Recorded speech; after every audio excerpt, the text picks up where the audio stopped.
¿Cómo están los amigos de los cacharritos y la tecnología? Hoy os traigo un cacharrito con el que vais a poder grabar aventuras como esta. Sí, la cámara de acción GoPro Hero 13. Y aunque sé que el nuevo modelo está por salir, yo ya llevo algunos meses utilizando esta y no quería pasar por alto una revisión antes de que salga el modelo nuevo. Vamos a probar funciones tan interesantes como esa cámara super lenta de hasta 400 fotogramas por segundo, los distintos modos de vídeo y algunos accesorios extra que creo que son esenciales. Soy Gavetech, bienvenidos a vuestro canal de cacharritos y tecnología. Comenzamos. El embalaje de la cámara es una caja con cartón blanco con algunos detalles como ese número 13 haciendo referencia a este modelo, así como detallando las características de la cámara, algunas funciones extra o accesorios como las lentes que se pueden conseguir aparte y la aplicación con la que podremos controlar la cámara. Retiramos este precinto y dentro de lo que parece ser un cartón de huevera está nuestra camarita. Al abrirlo, lo primero que nos encontramos era documentación que nos indica que debemos actualizar la cámara nada más encenderla, algunas pegatinas de GoPro y una pequeña guía para resolver dudas. Esta versión básica nos incluye un cable de carga USB-C a C, la nueva batería Enduro con 1900 mAh de capacidad, siendo un 10% superior al modelo anterior, con una autonomía de 2 horas y media grabando en 1080p a 30 fps y 1 hora y media en 5,3K, su máxima resolución, y un tiempo de carga de 90 minutos. Otro accesorio bastante básico que nos incluye es un broche con un soporte curvo adhesivo con su tornillo ajustable. Y por aquí tenemos la GoPro Hero 13 con un peso de 159 gramos con batería. Esta dispone de un sensor de 1 partido de 1,9 pulgadas, tomando fotografías a 27,6 megapíxeles y una apertura focal de 2,5. Pantalla delantera de 1,4 pulgadas y pantalla trasera táctil de 2,27 pulgadas. Un procesador GP2 que nos permitirá procesar vídeo hasta un máximo de 5,3K a 60 fps. Incorpora 3 micrófonos y es sumergible hasta 10 metros sin funda. En la parte inferior tenemos un nuevo enganche magnético con rosca de 1/4 de pulgada, soporte mediante el tornillo ajustable y el nuevo broche magnético. Broche que si queremos debemos comprar aparte. Al abrir esta tapita lateral nos encontramos el compartimento donde va la batería y la tarjeta microSD con una capacidad máxima de 1 TB.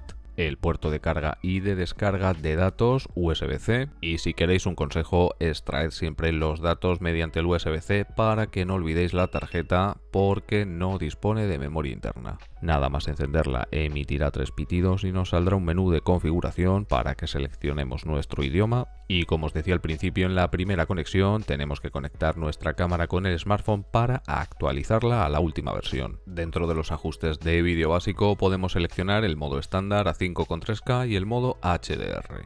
Este modo HDR, si no tenéis ningún monitor ni pantalla que pueda reproducirlo, no os recomiendo utilizarlo.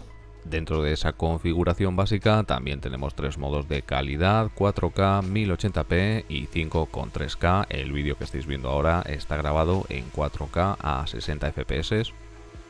El que vais a ver ahora está grabado a 5,3K con la tasa de bits más alta y una compresión H265, además de la profundidad de color de 10 bits. Mi consejo, si no queréis consumir mucha memoria, es que utilicéis la grabación en 4K con la tasa de bits alta, ya que si no tenéis un monitor que reproduzca en calidad superior a 4K, tampoco lo vais a notar mucho. Y la calidad básica, en este caso a 1080p, todas las grabaciones con la tasa de bits más alta. Aquí estamos viendo 1080p con la lente digital lineal y después 1080p con la lente digital Super View, y en este caso sí que se nota más esa pérdida de calidad. Otras de las funciones de las que disponemos es la cámara lenta, pero para mí la mejor es la cámara super lenta, aunque solo nos permite grabar 15 segundos y a resoluciones bastante bajas, pudiendo grabar hasta 400 fotogramas por segundo a una resolución de 720p y 360 fotogramas por segundo a 1600 x 900. Como os decía, solo nos permite grabar 15 segundos, ya que este modo de grabación calienta bastante la cámara.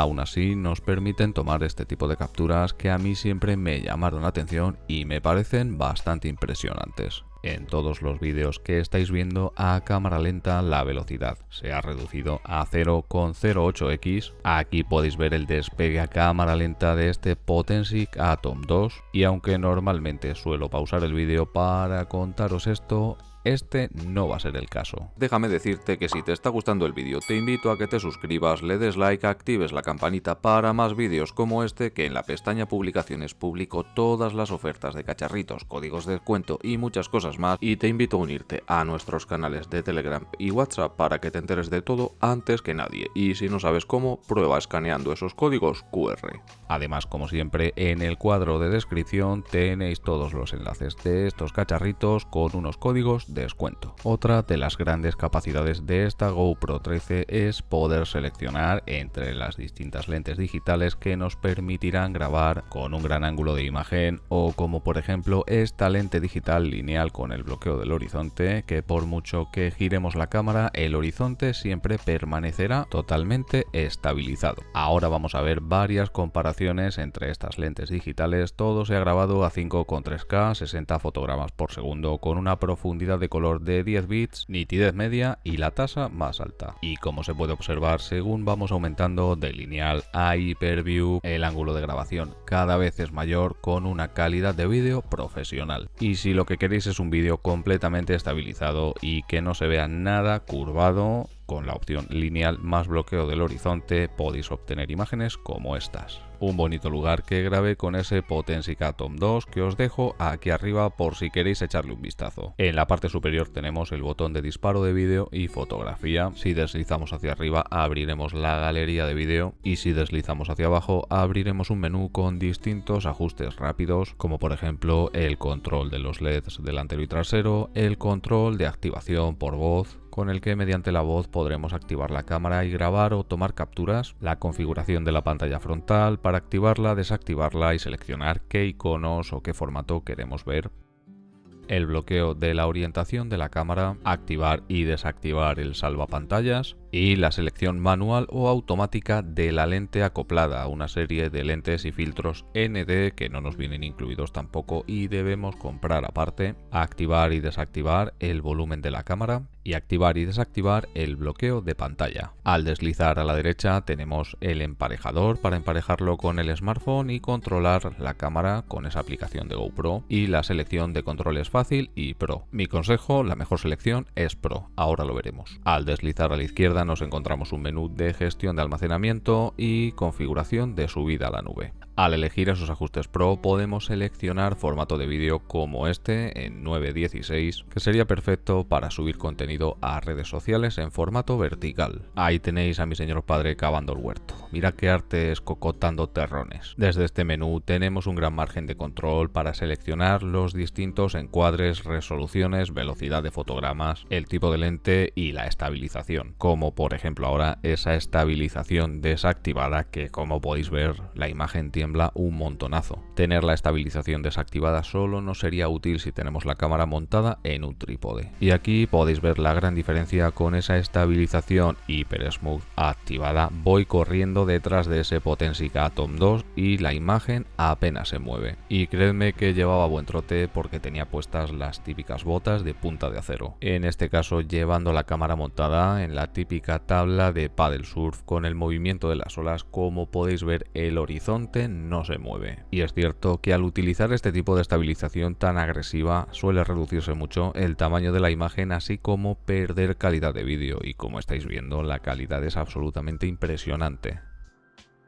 Entre otros ajustes Pro podemos seleccionar el tipo de captura, el temporizador, el zoom, esa profundidad de bits, la tasa de bits, que mi consejo, como os decía, siempre es seleccionar la alta, la nitidez media, además de configurar los accesos directos en la pantalla de grabación para agilizar esa selección de parámetros de ajuste rápido. Otro de los ajustes es la posibilidad de crear nuestro propio perfil de vídeo y fotografía. En preferencias podremos configurar la subida a la nube, las conexiones inalámbricas, el GPS, unos ajustes generales para activar y desactivar el Quick Capture, el ajuste predeterminado, el apagado automático y el comportamiento de los LEDs. Ajustes de audio como el volumen de la cámara, y es que esta cámara incorpora un pequeño altavoz y la gestión de micrófonos externos, ajustes de fecha y hora, control por voz y otros ajustes, además del control del brillo y activar y desactivar la cuadrícula. Con la cámara encendida, dando un solo toque al botón de encendido, cambiaremos entre los distintos modos de secuencia, vídeo y fotografía.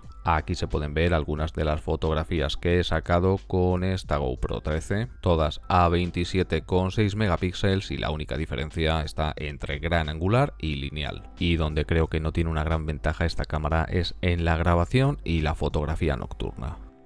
De audio estándar se ajusta la grabación de audio y así capturar un sonido realista y equilibrado, ideal para la mayoría de tomas. Y en el ajuste de audio en modo voz, ajusta la grabación de audio y así mejorar la calidad vocal, además de preservar los sonidos ambientales de fondo. Y acabáis de escuchar los dos modos de grabación de audio de esta cámara. En el modo secuencia podremos capturar vídeos en modo timelapse.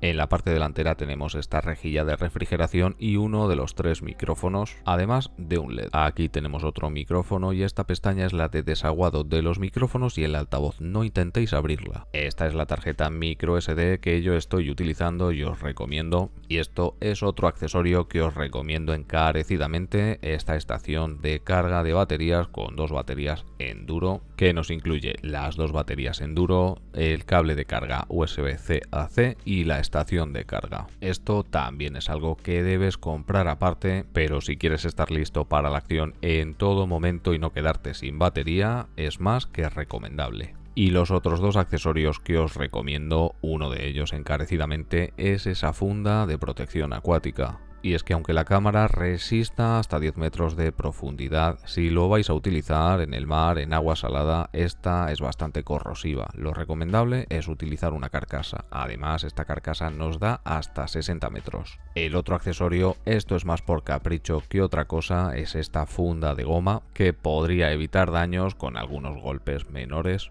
y unas láminas de cristal templado tanto para la pantalla delantera como la trasera, no para la lente, ya que podría afectar a la calidad del vídeo. Como siempre, los enlaces de todos estos accesorios, además de la cámara, lo tenéis abajo en la caja de descripción con algún código de descuento para que os ahorréis algunas monedillas. Y quien dice algunas monedillas dice más de 150 euros, o incluso ahorrarte algo más si en el momento que vayas a utilizar esos códigos aún siguen activos. He intentado hacer esta revisión lo más resumida posible, ya que esta cámara tiene una grandísima cantidad de funciones. Mi intención era mostraros lo que creo, o para mí es lo más interesante y que más podréis utilizar, y quién sabe si tal vez en el futuro con esta o con un nuevo modelo podamos ver todas esas funciones. Y ahora dadme vuestra opinión, ¿qué os ha parecido a vosotros esta GoPro Hero 13? ¿En qué tipo de ocio o deporte os gustaría utilizarla? Y si tenéis alguna duda o sugerencia, sabéis que siempre estoy abierto a responderos y a escucharos. Espero que os haya gustado esta revisión, y si ha sido así, te invito a suscribirte, darle a like, activar la campanita para más cacharritos como este. Nos vemos muy prontito con otro cacharrito, y mientras tanto, portaos bien, que ya me porto yo mal.